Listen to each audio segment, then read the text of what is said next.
All right, if you're still doing all your notes by hand, we need to talk. Authelis AI Scribe is changing the game. You walk in, you talk to your patient like you normally would, you treat them, and boom, your notes are drafted in real time, thanks to AI. No voice commands, no clicking around.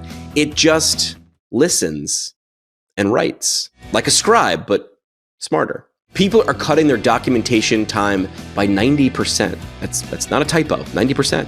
That's actual feedback from real clinicians using it now. You want to see it in action? Go to authelis.com and take a test drive. That's ATHELAS.com and say goodbye to after hours charting. We've got this particular design in ours that allows us to actually accurately dose it, which if you go into the weeds of the research behind this technology, a lot of what they said about gait training technology is that you can't dose it accurately enough to challenge somebody. There's not that active participation in a granular level where you can, really challenge someone at the level that they're at. And so we really set out to solve a lot of those problems. Today's guest is blending high-tech neuro rehab innovation with concierge care and a dose of global mission work. He's stoked.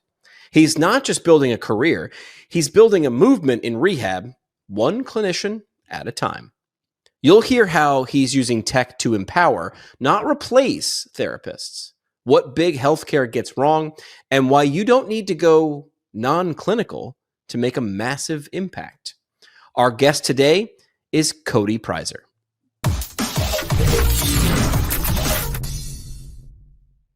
It makes for some really good audio. Hang on. Here we go. Cody, cheers. Cheers to you and cheers to me. There we go. I'm drinking a Pabst Blue Ribbon. This was the beer that me and my friends made fun of when we were kids because it was like the old man beer, and I never had it, in my 20s. And I think I had it like in my 30s, and I was like, this beer isn't awful. I was like, this is actually pretty good beer. Like, it's funny how like we make an assumption about something, and then that's the world, and then all of a sudden it just sticks. Yeah, and that assumption gets challenged 20 years later, and you're like, oh, what else was I wrong? Like, guacamole looked gross to me when I was a kid, never ate it, and now I'm like, oh my God, how many years did I not have guacamole because it looked gross, and now it's you missed out on. Yeah. Cody, what's your superhero backstory for people who don't know you? Superhero backstory. So, background physical therapy. My I'd say my twist is that I entered the clinic a month after or before COVID happened. Ooh. So, finished PT school in 2019, moved to Nashville, took my first clinic job. Was going through clinical mentorship, just kind of get my feet wet, and COVID happened. So that kind of spun everything out of control a little bit, as we all remember. But what kind of happened there is I got put in a little bit of like a, like I say, leadership position, but I became the tenured PT in my clinic, right? So you've been here for 9 weeks. You're in charge. I would get maybe 3 weeks, right? And so my clinic director, he went to another, he's overseen 2 clinics. And so I ended up with a lot of time on my hands, and I like filling my time. And so, being, I guess maybe a problem solver at heart, I really just kind of looked at the PT space. I was like, my clinic days are not very full. Began exploring just, what was out there and trying to stay interested in things, and had met some people here in Nashville that, they'd had some success on the tech side, and it kind of stimulated some interest in me, and started inventing medical device really early on.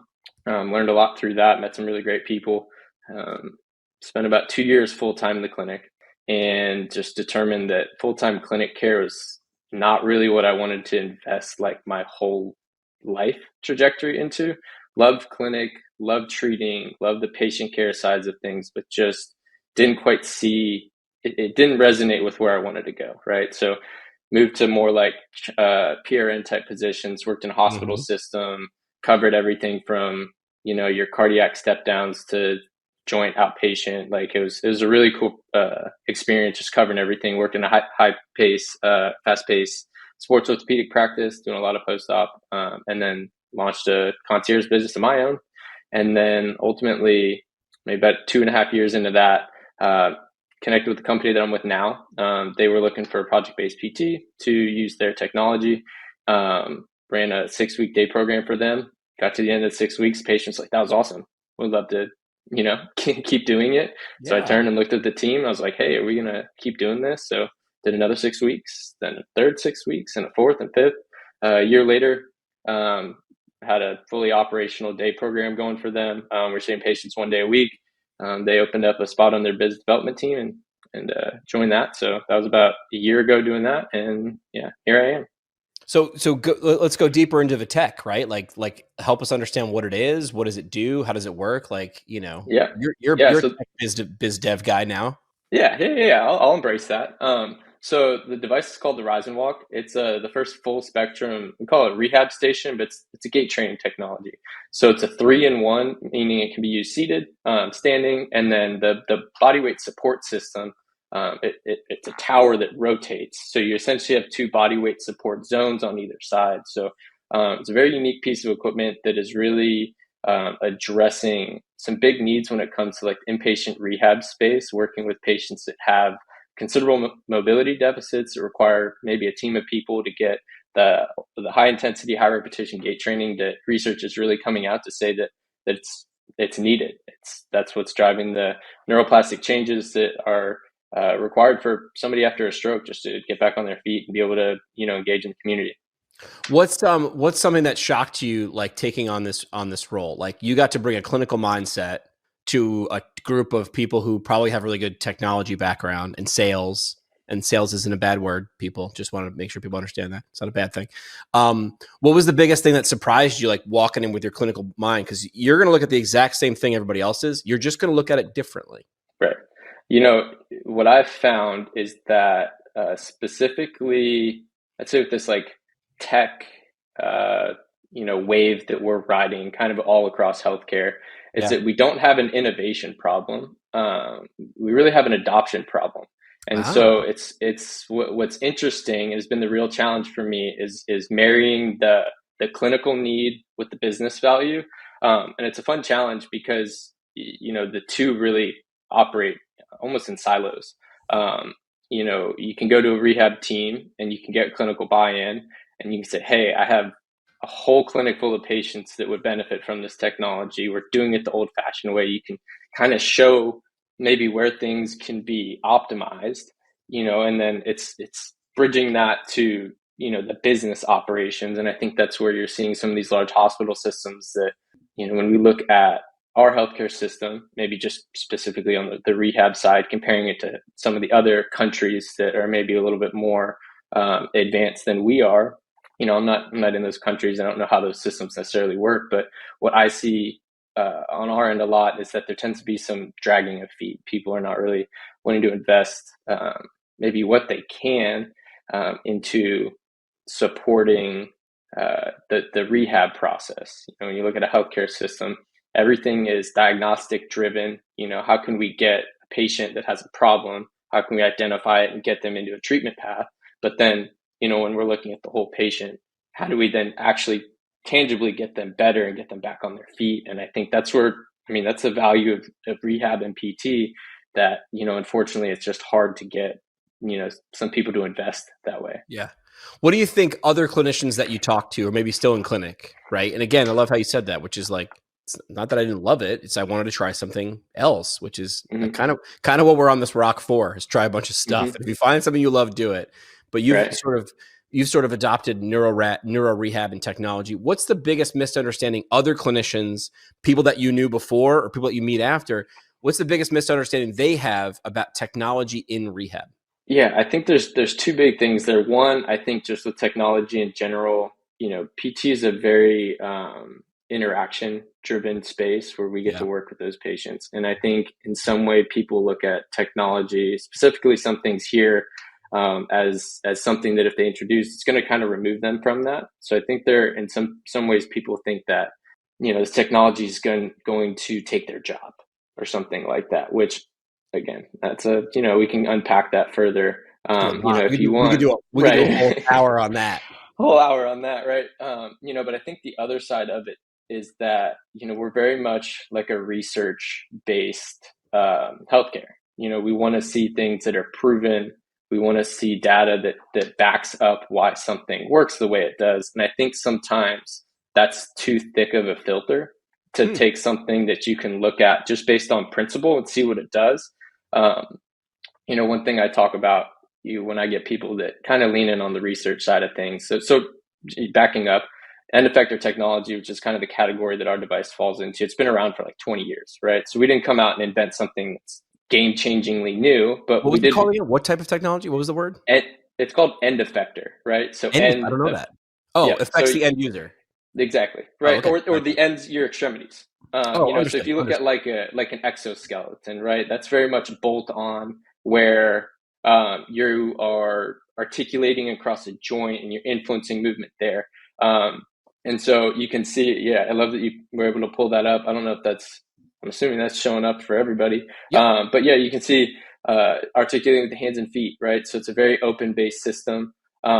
Where let me do this, back up again or zoom out again. If you go hover over rise and walk, I'm going to see if we can pull up the video. Oh wait, right there, watch the video, it's right there. Okay. It's cool to see it in motion, right? So let me get back to kind of where I was. End effector, right? It's meaning Yep. articulates with the ends of our hands and feet. So very unique piece of technology that ultimately does the heavy lifting. That's the way I look at it. And so, when I'm talking to clients, they're like, okay, what's the research say? What does it show? Which we have research that shows it, but it's also a category of equipment that's been around for a bit. So we haven't had to do all this like leading edge proof of concept type of research out there that some people really want to see. Right. And so there's that resistance. They go, oh, well, Sure. you don't have that. So, I'm not going to look at this. And I go, okay, well, if, in your clinic, you have weight, right? So did you go through and study the efficacy of a 25-pound weight to then put it in your space? No. Most people would say no, right? But I can take a 25-pound weight and I can do 10,000 different exercises with it, and and have some good outcomes there. And so with technology like ours, we're really driving the high rep, high intensity type of activity. We've got this particular design in ours that allows us to actually accurately dose it, which if you go into the weeds of the research behind this technology, a lot of what they said about research, or about gait training technology, is that you can't dose it accurately enough to challenge somebody. There's not that active participation in a granular level where you can, really challenge someone at the level that they're at. And so we really set out to solve a lot of those problems, some application problems, some personnel problems, and some support problems that, ultimately allowed our device to actually mesh with the US healthcare system. Yeah, you're talking about a system, right? That's like the screwy part. It's like you're talking about clinician, patient, technology. That's a really great triangle. And then you bring in the system.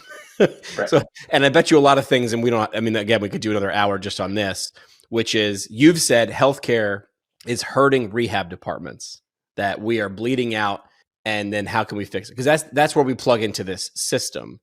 So like, what is it? Who's going to pay for it? Is it, how are we going to get reimbursed for it? Like, I imagine like those are the first two questions, right? How are we going to get reimbursed for it? And then how much is it, which is how often do I have to use so I can at least pay for itself and then be making money? Which sounds like a dirty question, but it's just like, we got to be able to make enough money to pay for it. And then also we have to pay for people's salaries and health insurance and lights and the parking lot and all those things that people forget about. Yeah.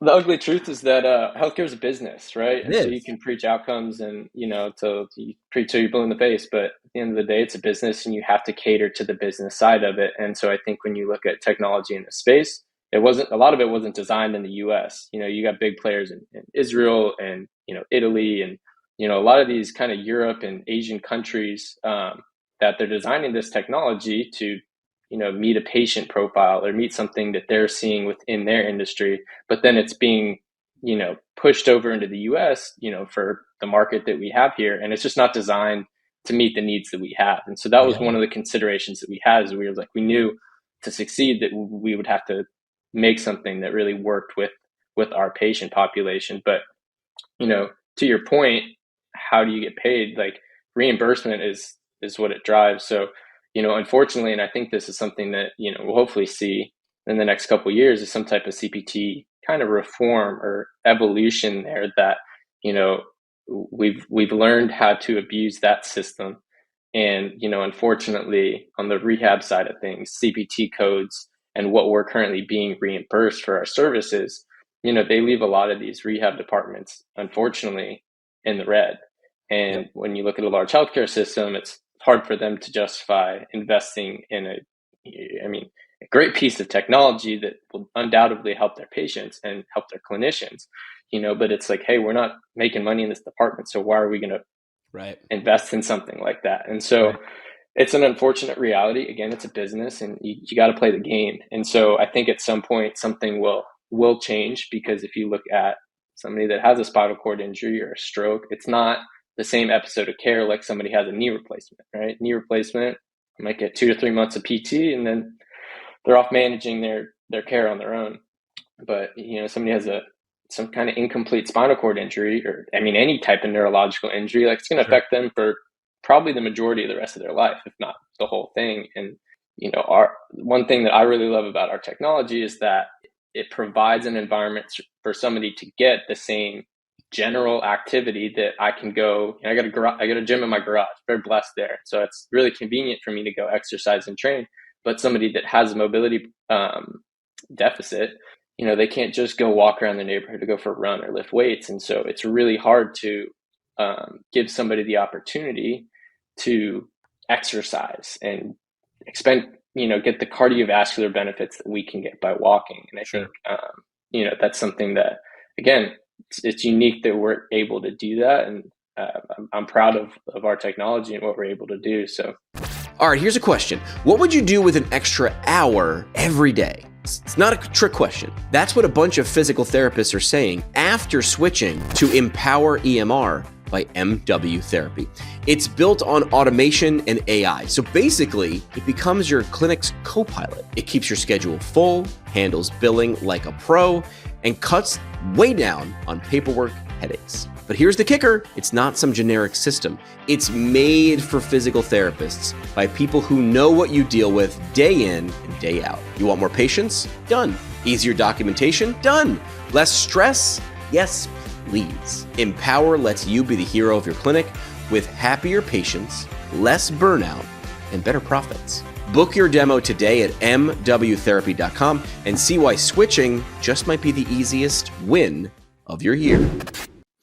You've also taken your skills abroad. Is that true? What's something you did some medical mission work? What's something from your work that stays with you every day here now that you're back in the US? Yeah. So when I was in PT school, I had an instructor, and I shout out Todd Bourgeois. I'll send him this. He's the man. He's a mentor of mine. But he and I was in St. Augustine. We surfed all the time, and it came summertime. He's like, "Hey man, we got a team of PTs and kind of hodgepodge rehab professionals, medical professionals. We go to El Salvador every year. Go there for a week and a half, whatever it may be. We get to surf, we get to treat, we get to work with their underserved populations along the coast there, and it's kind of just like a good vibes trip. We bring people, we do as much good work as we can, and then we enjoy it, and we come back. And so I was blessed to get invited as a student. Went 2 times there. I think I've been back now 6 times. So we've been doing these trips. They've been doing them for, I want to say, like 10 or 12 years. But it's been great to go to Central America, see what's happening there from like a development standpoint. Get to serve populations of people that just in some ways maybe feel forgotten. Sure. They have socialized medicine, so care's accessed much differently. So yeah, those have been some awesome experiences for me, especially starting as a student, getting into clinic care, and then continuing to go down there and see these communities that we've been serving for years now. I did one in my 3rd year, a service learning trip. I did one my 3rd year PT school, and I love cliches. Right. I like to make fun of cliches. And the cliche with like a trip like that is you get out much more than you put in. And it's true. Like I learned, I definitely thought I couldn't wait because there's a team of 3rd year PT students that were going to go down there and show how smart we were. And I learned the whole time. It's amazing. Like once that was the thing, once I was able to sort of like drop it and stop trying to show, and I was just able to like absorb and take in, that's when I was like, there's a whole lot more I could learn. Yeah. We've coined up these trips as Stoke trips, right? And so the idea that like we all have this kind of inner fire, if you will, that is kind of like passion driven, right? And so just like, if you build a fire, you have to tend it, you have to stoke it. And so these trips for us, it's kind of a play on words, if you will, because we get to surf, right? So there's a lot of like, Sure.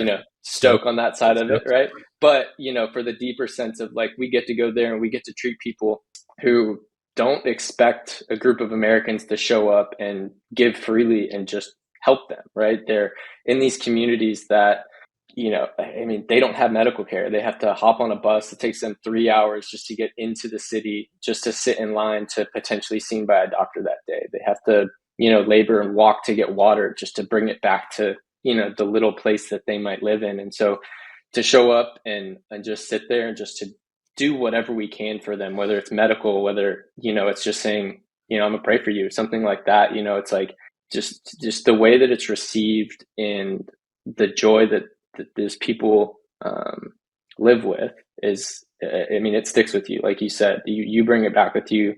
I get as much out of it, if not Yeah, more if not more. than what I leave behind. Yeah, it's a big deal. So more emotions, more stoke. A lot of PTs might say, it's either clinical or non-clinical, right? There's burnout or you're bailing out. You're doing a little bit of both. I've given a talk at Nazareth College, thanks to Professor Mike Houston up there. He brings me in and a couple other clinicians who have either traditional or non-traditional practices. He brings in one like Russ. Russ is a PT. He's got a brick and mortar clinic, and he brings in this other woman who's like, I treat out of my house. I got a little room in my house. He brings me in because I'm a weirdo. Like I do communications, whatever I do. You're all over the place. I'm all over the place. And I think, and the I like to put it in their words. I love to use patient's words or audience words. I say it's hips and shoulders. A hip and a shoulder, they're both ball and socket joints, right? Hip is going to be super deep, right? A lot of stability, some mobility, right? But a lot of stability. That to me is like a 9 to 5 job, right? Mm-hmm. So there's nothing wrong with that. If you're like, I'm going to have a 9 to 5 job and I'm going to have this thing on the side. Now you got a shoulder, which is every other weekend I do aquatics on my own or something. Mm-hmm. A lot of flexibility, a lot of mobility, some stability, right? And you can have all shoulder. Some people are just like, I do whatever I want, however I want.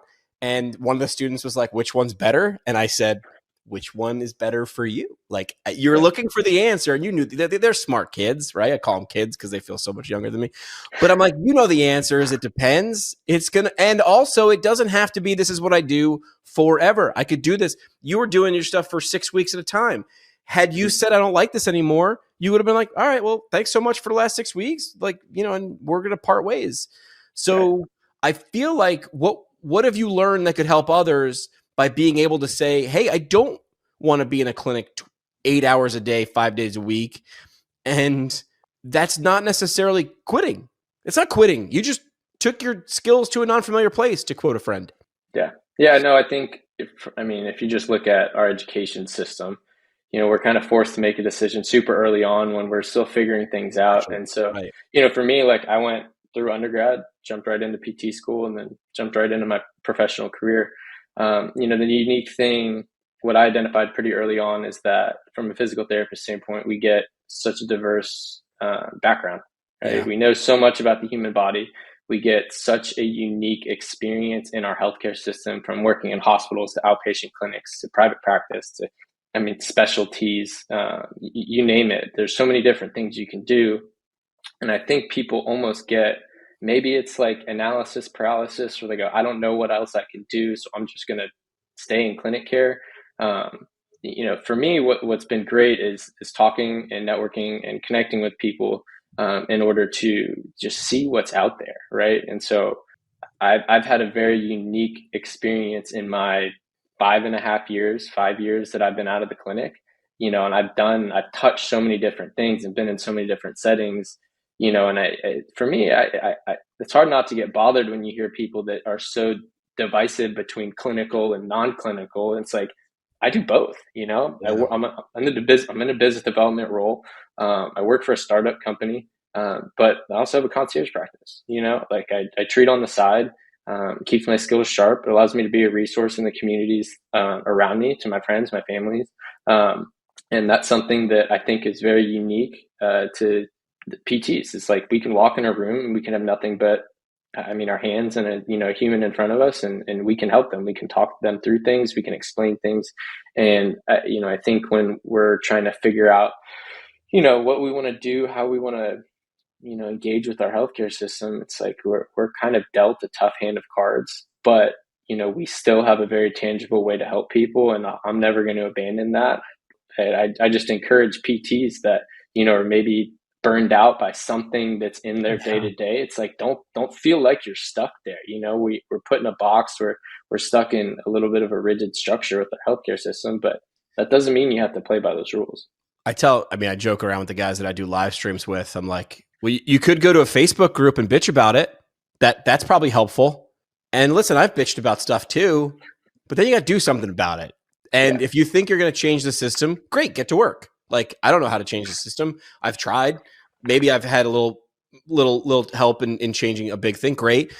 The biggest thing you can change right away is like your situation. You are 100% in control of that, right? So, if you don't like it, you could scream at clouds, or like you could just start and listen. And you are somewhere right now where you are now living what you probably, however long ago when you started thinking about this, would have been like, that's the dream, or that's And I want to make sure I frame this right, which is you don't just hit the dream and then everything's coast mode, right? You're still working. Like, that's the thing, is like you're constant. But wherever you were 2 years ago, you'd be thrilled to know where you are now. And if that's not the case, it's one day or day one. Like, what are we going to do? Right. Yeah.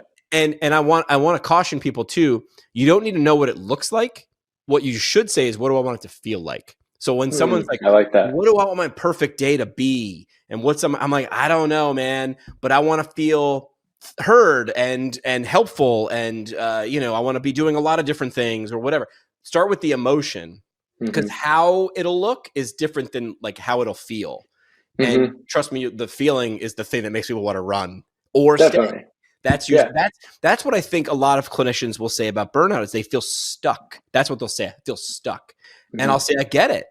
I remember when I was a student, I ran into a girl who had graduated a year or two before me. And she's like, I work at this outpatient ortho clinic 2 days a week, and I work at inpatient neuro 3 days a week. And I was like, you can't do that. And she goes, you can. And I remember just thinking she's like, I just told this clinic I'm only going to work 2 days a week. And they were like, so you can have 2 days or none. You could have me here 2 days or none. And they were like, okay.